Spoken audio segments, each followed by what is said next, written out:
ನಾವು ಈ ಚುನಾವಣೆಯಲ್ಲಿ ಈ 10 ವರ್ಷಗಳಿಂದ ನಡೆದದ್ದೇನು ಅಂತ ನೋಡಬೇಕಾದ್ರೆ ನಾವು ಈ ಇಮೇಜನ್ನು ನೋಡಬೇಕು.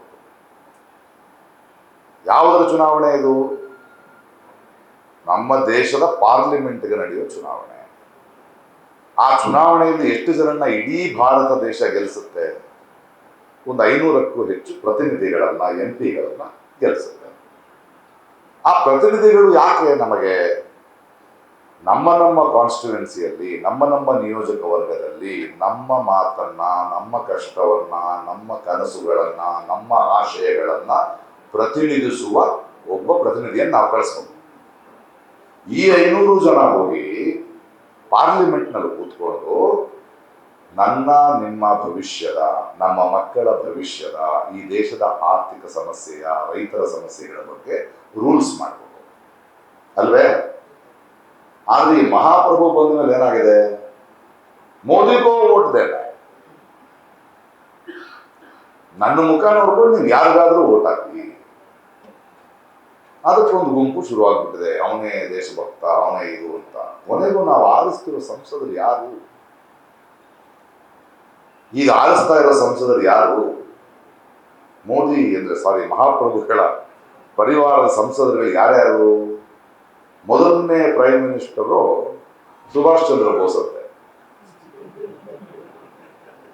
2014 ಮೇಲೆನೆ ಸ್ವತಂತ್ರ ಬಂತಂತೆ ದೇಶಕ್ಕೆ. ಇಂಥ ಒಬ್ಬ ಸಂಸದೆ ಇವರ ದರ್ಬಾರ್ನಲ್ಲಿರ್ಬೇಕು. ಇನ್ನೊಬ್ಬರಿದ್ದಾರೆ ಗ್ವಾಲಿಯರ್ ನಂಬರಿಲ್ಲ ನಿಂತವರು. ಅವ್ರು ನಾನು ಚಿಕ್ಕ ವಯಸ್ಸಿದಾಗ ರಾಮಾಯಣ ಅಂತ TV ಸೀರಿಯಲ್ ಬರ್ತಿತ್ತು. ಸಂಸದನಾಗುವುದಕ್ಕೆ ಬೇಕಾದ ಒಂದೇ ಒಂದು ಅರ್ಹತೆ ರಾಮನ ವೇಷ ಹಾಕಿದ್ದ. ಆ ಮನುಷ್ಯನ ಹತ್ರ ಹೋಗಿ, ಏನಪ್ಪ ಫಸ್ಟ್ ಟೈಮ್ ನೀನು ಎಲೆಕ್ಷನ್ ನಿಂತ್ಕೊಂಡಿದ್ಯಾ, ಸಂಸದನಾಗಿ ಏನ್ ಮಾಡ್ತೀಯ ಅಂದ್ರೆ, ಈಗಷ್ಟೇ ತಾನೇ ಬಂದಿದ್ದೀನಿ, ಹೋಗ್ತಾ ಗೊತ್ತಾಗುತ್ತೆ ಅಂತ.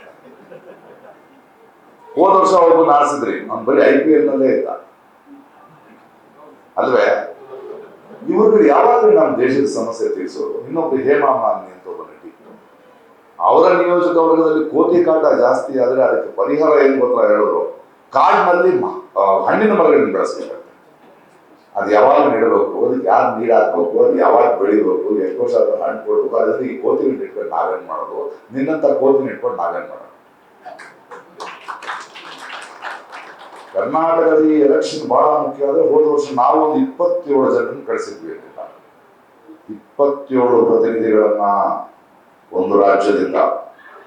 ಅದಲ್ಲದೆ ರಾಜ್ಯಸಭೆಯಿಂದ ಹೋದ ಇಬ್ಬರಲ್ಲಿ ಒಬ್ಬರು ಫೈನಾನ್ಸ್ ಮಿನಿಸ್ಟರ್.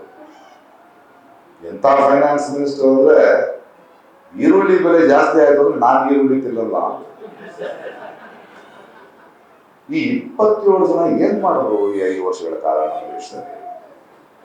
ಕರ್ನಾಟಕಕ್ಕೆ ಏನ್ ಮಾಡೋದು? ನಮ್ಮ ಸಮಸ್ಯೆಗಳಿಗೆ ಏನು ಮಾಡೋದು? ಡೆಲ್ಲಿ ಕೂತ್ಕೊಂಡು ಏನ್ ಮಾಡಿದ್ರು ಇವರು? ಒಂದೇ ಒಂದು ಕೆಲಸ ಮಾಡಿಲ್ಲ, ಒಂದು ನಿಯೋಜಕ ವರ್ಗಕ್ಕೆ ಬರಲಿಲ್ಲ. ಅವ್ರು ಮಾಡಿದ್ದಿಷ್ಟೇ, ಮಹಾಪ್ರಭುಗಳು ಕರ್ನಾಟಕಕ್ಕೆ ಬಂದಾಗೆಲ್ಲ ಮೈಸೂರಿನವರು ಓಡಾಡ್ತಾರೆ. ಅಂದ್ರೆ ಮಹಾಪ್ರಭುಗಳು ಬಂದ್ರೆ ಓಡಾಡ್ತಾರೆ, ನಮಗೆ ಕೊಡ್ಬೇಕಲ್ಲ ರೋಡ್, ನಮಗೆ ಹಾಕಲ್ಲ ರೋಡ್. ಬೆಂಗಳೂರಿಗೆ ಬಂದ್ರೆ ಅವರ ರಥಕ್ಕೆ, ಅವರ ಹೂ ಹಾಕೋದಕ್ಕೆ ಕಲ್ಯಾಣ ಮಂಟಪ ಬುಕ್ ಮಾಡೋದು, ಹೂ ಕಲೆಕ್ಟ್ ಮಾಡ್ತಾರೆ.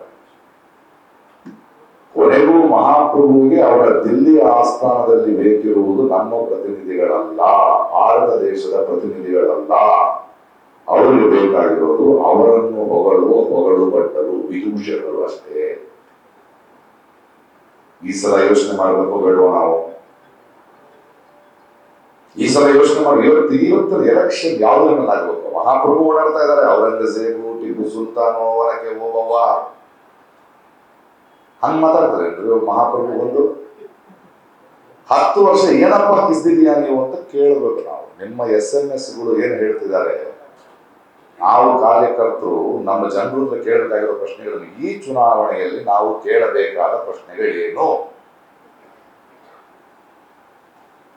10 ವರ್ಷದ ಆಳ್ವಿಕೆಯ ನಂತರ ನಾವು ಆಳುವ ಸರ್ಕಾರವನ್ನೇ ಪ್ರಶ್ನೆ ಮಾಡೋದು.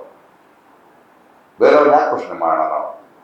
ಅವ್ರು ಸರಿ ಇಲ್ಲ ಅಂತ ಇಳಿಸಿದ್ವಲ್ಲ, ನಿನಗೆ ಅಧಿಕಾರ ಕೊಟ್ಟವಲ್ಲ, ಏನ್ ಮಾಡಿದೆಯಪ್ಪ 10 ವರ್ಷ?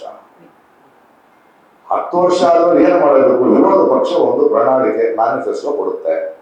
ಅವಾಗ ಈ ಮಹಾಪ್ರಭು ಏನ್ ಮಾಡ್ಬೇಕು? ಅವನೊಂದು ಮ್ಯಾನಿಫೆಸ್ಟೋ ರಿಲೀಸ್ ಮಾಡಿ 10 ವರ್ಷದ ನಾನು ಇದೆಲ್ಲ ಸಾಧಿಸಿದ್ದೀನಿ, ಇನ್ನು ಮೇಲೆ ಹಿಂಗೆ ಸಾಧಿಸ್ತೀನಿ ಅಂತ ಹೇಳಬೇಕೆ ಹೊರತು ಆ ಮ್ಯಾನಿಫೆಸ್ಟೋ ಮುಸ್ಲಿಂ ಲೀಗ್ ಅಂತಾನೆ. ತಲೆಯಲ್ಲಿ ಎಂಥ ದುರಹಂಕಾರ ನೋಡಿ, ಅಂದ್ರೆ ಇಂಥ ಒಂದು ಅಸತ್ಯ ನೋಡಿ ತಲೆ ಒಳಗೆ. ಅದರಲ್ಲಿ ಇದೆಯಾ ಮುಸ್ಲಿಂ ಅಂತ?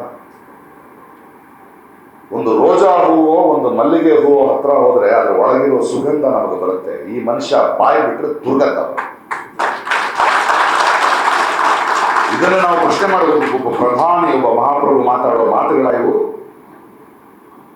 ಮಾತಾಡೋ ಮಾತೇನ್ರಿ ಇದು?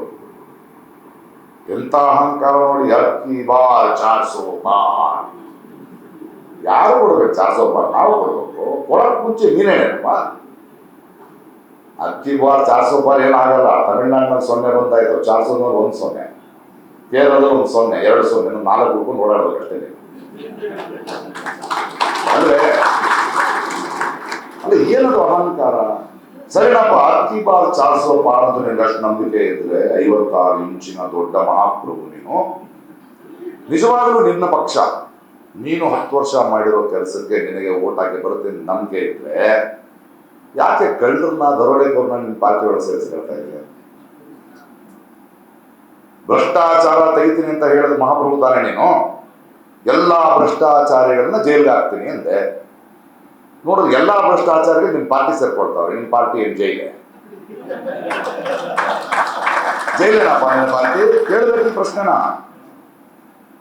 ನೀನು ನಿಜವಾಗ್ಲೂ ಕೆಲಸ ಮಾಡಿದೀಯಾ? ಅಜಿತ್ ಪವಾರ್ ಅಂತೆ ಕೋಟ್ಯಾಂತರ ರೂಪಾಯಿ ದ್ರೋಹ ಮಾಡಿದಾನಂತೆ, ಮೋಸ ಮಾಡಿದಾನಂತೆ, ಉಸ್ಕೋ ಮೇ ಭ್ರಷ್ಟಾಚಾರಿ ಅಂತ ಅಷ್ಟು ಕಿರಿಚಿದೆ. ಎಲೆಕ್ಷನ್ ಮುಂಚೆ ನಿನ್ನ ಪಾರ್ಟಿ ಸೇರ್ತಿದೆ. ಸೇರ್ಕೊಂಡ ತಕ್ಷಣ ವಾಷಿಂಗ್ ಪೌಡರ್ ನಿರ್ಮಾ ಕ್ಲೀನ್ ಆಗ್ಬಿಟ್ಟು ಕ್ಲೀನ್ ಆಗ್ಬಿಟ್ಟು ನಿನ್ ಸಮಯನ ನಾರಿ ಶಕ್ತಿ, ಬೇಟಿ ಪಡಾವ್, ಬೇಟಿ ಬಚಾವ್. ನಾಚಿಕೆ ಮಾನ ಮರ್ಯಾದೆ ಇಲ್ಲ ನಿನಗೆ?